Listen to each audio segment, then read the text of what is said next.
बिस्मिल्लाहिर्रहमानिर्रहीम। अस्सलाम वालेकुम students. Window to world history class 6 में चैप्टर 3B और आज हम इसकी एक्सरसाइज कंप्लीट सॉल्व कर रहे हैं जो कि पेज नंबर 37 पे है। स्टूडेंट्स, क्वेश्चन नंबर 1 है डिस्क्राइब द लोकेशन, यानी एक क्वेश्चन है और उसमें दो हमें सब पोर्शंस इसके पूछे गए हैं।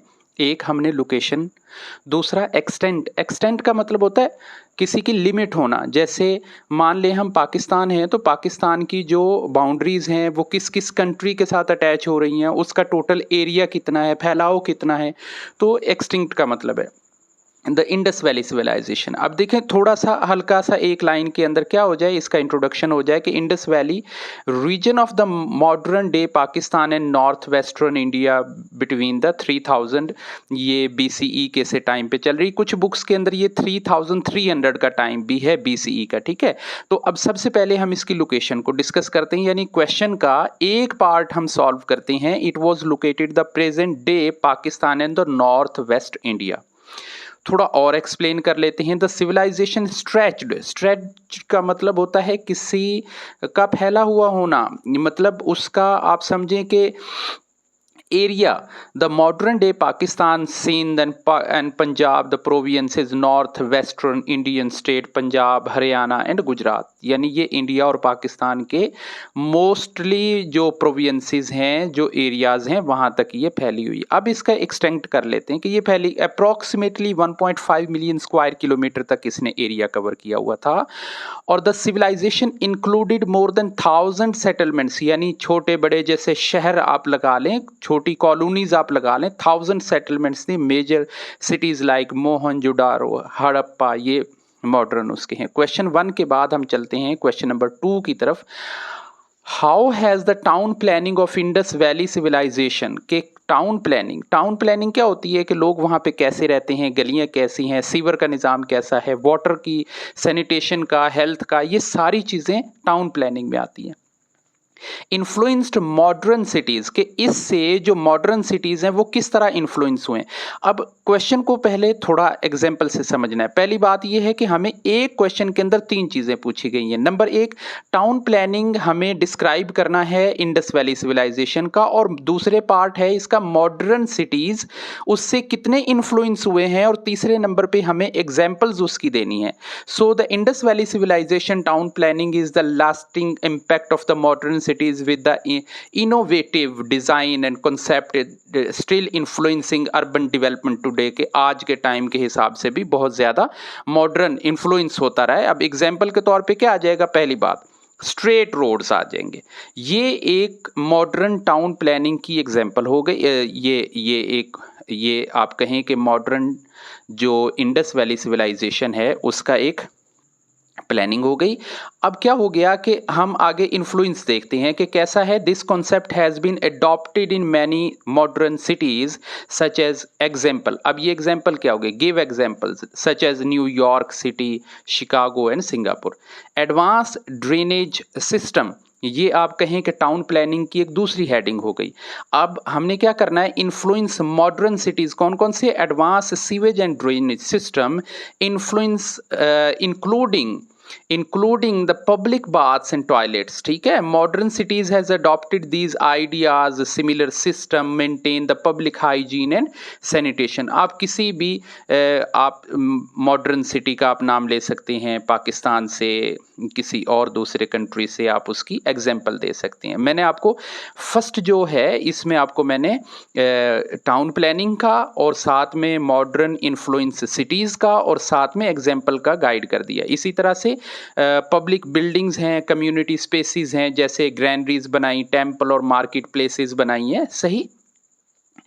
वाटर मैनेजमेंट हो गया, ग्रीन स्पेसिस हो गई, ये सब इसी में इंक्लूड है। क्वेश्चन आपको ऑलमोस्ट 2 से 3 हेडिंग आप देंगे, आपका क्वेश्चन कंप्लीट हो जाएगा, लेकिन थोड़ा एक्स्ट्रा स्टडी भी जरूरी होती है। नेक्स्ट क्वेश्चन नंबर 3 है, कंपेयर करना है और contrast salient features of the Indus valley civilisation with the Mesopotamian civilisation के 2 सिविलाइजेशन से हमने उनको कंपेयर करना है।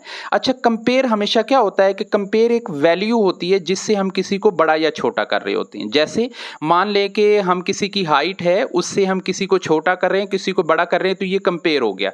अच्छा, अब इसमें हमने फैक्टर्स कौन कौन से ले सकते हैं, जैसे अर्बनाइजेशन है, राइटिंग सिस्टम है, ट्रेड नेटवर्क है, एग्रीकल्चर है। ये हम कंपेयर के लिए स्केल ले सकते हैं कि हम इन स्केल के ज़रिए इंडस वैली और मेसोपोटामिया सिविलाइजेशन को स्केल कर रहे हैं कि इनके दरमियान में कंपेयरिंग हो जाए। जैसे अर्बनाइजेशन का करें तो both cities, both civilisations has urban centres, के दोनों के अंदर अर्बन सेंटर्स हैं, एडवांस एग्रीकल्चर है, प्लानिंग है, बड़े बड़े शहर हैं। सही।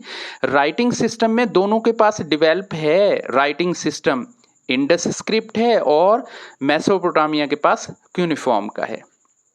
ट्रेड नेटवर्क की आप बात करें तो both have extensive trade network, यानी आप इसे कहें कि ये इंट्रा सिविलाइजेशन ट्रेड आपस में एक दूसरे के साथ नेबरिंग रीजन्स के अंदर कर रहे थे। एग्रीकल्चर भी दोनों का प्रैक्टिस इरिटेशन का बेस्ड एग्रीकल्चर थी, यानी ये प्राइमरी जो सोर्स था इसका इकोनॉमी का। अब हम डिफरेंसेस की तरफ चलते हैं। अब डिफरेंसेस में देखें, लोकेशन का डिफरेंस आ जाएगा कि मॉडर्न जो located the Indus valley region क्या है, मॉडर्न डे पाकिस्तान और इंडिया है। यहाँ पे Mesopotamia located the tigress and Euphrates the modern day Iraq है। ये इसका लोकेशन के हिसाब से हम एक डिफरेंस आइडेंटिफाई कर सकते हैं। बड़ा आसान है, आसानी के साथ हमने बात को समझ के चलना है। पहली बात हमने लोकेशन का कर लिया। राइटिंग में भी डिफरेंस है। भला कैसे कि जो इंडस वैली सिविलाइजेशन का जो स्क्रिप्ट है वो अब तक अनडिसिफियर्ड है, समझ में नहीं आया, उसे डिकोड नहीं किया गया, उसको समझा नहीं गया है। जबकि मेसोपोटामिया का जो क्यूनिफॉर्म है वो डिसिफियर्ड कर दिया गया, वो समझ लिया गया है, उससे कोई मैसेज कन्वे कर लिया गया है। रिलीजन की बात करें तो इंडस वैली सिविलाइजेशन में और मेसोपोटामिया में ये डिफरेंस है भाई कि रिलीजन इज स्टिल अनक्लियर, कि इनका जो रिलीजन है वो अभी तक अनक्लियर है। सिर्फ गेस किया जा सकता है कि वहाँ पे जो कुछ नमूने मिलते हैं, कुछ स्टैच्यूज मिलते हैं, तो ये पॉसिबल हो सकता है कि दे माइट बी पॉलीथिसिस्ट, लेकिन क्लियर नहीं है।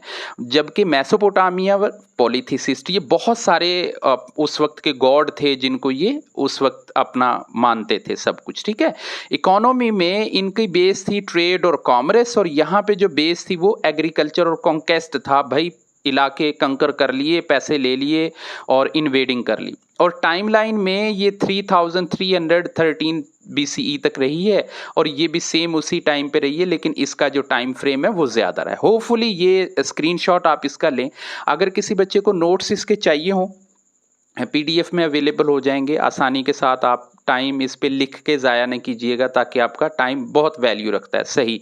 तो क्वेश्चन नंबर 4 है, what were the reason of decline of the Indus valley civilisation, कि ये कैसे डिक्लाइन, क्योंकि मेसोपोटामिया भी डिक्लाइन में गई, जो चाइनीज़ है वो, और इसके बाद क्या है इजिप्ट सिविलाइजेशन है वो, और इंडस वैली सब डिक्लाइन में गई हैं। तो इनकी रीजंस क्या है?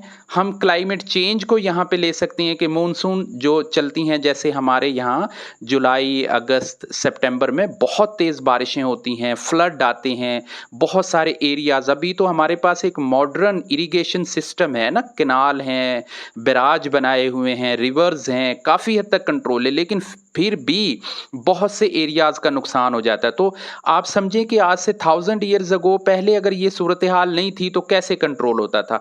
सो एग्रीकल्चर मतलब ये हो जाता था, ड्रॉट आ जाते तो खुश्क साली, यानी और वो लंबे पैटर्न तक चलती थी, सिविलाइजेशन वीक हो जाती थी। फ्लड आ जाने, इन्वेजन्स एंड माइग्रेशन का हो जाना, यानी हमले हो जाना और माइग्रेशन चलती रहना। डिक्लाइन ऑफ ट्रेड है कि ऐसी सूरतों में जब ट्रेड के लिए लिमिटेड सोर्सेज होते हैं तो वो भी प्रॉब्लम दे रहे होते हैं। क्वेश्चन नंबर 5 में थिंक एंड चूज में आता है कि हमें चूज करना है the seal used by the Indus valley. अच्छा, इसमें दोनों में से कोई एक टिक कर लेंगे तब भी आंसर हमारा ठीक है।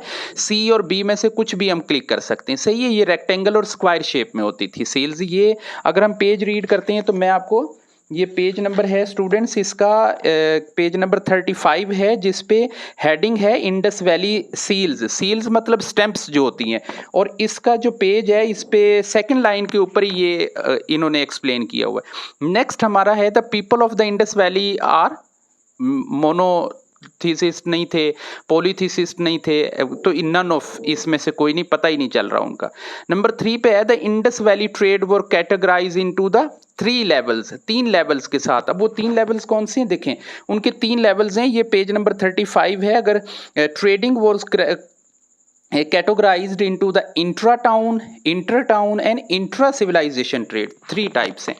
नेक्स्ट हम चलते हैं, the house design by the Indus valley people were made the kiln bake bricks, यानी जो भट्टे की जो बनी हुई गर्म ईंटें होती हैं ना, वो यूज करते थे। नेक्स्ट क्वेश्चन नंबर 5, क्वेश्चन 4 का जो पार्ट 5 है, in Indus valley the surplus food was, कि जो इजाफी जो फूड जमा हो जाती थी उसे स्टोर करते थे ग्रैनरीज के अंदर। ठीक है, तो होपफुली इंशाल्लाह नेक्स्ट वीडियो में हम अपना नेक्स्ट टॉपिक कर रहे होंगे। तब तक के लिए अल्लाह हाफिज।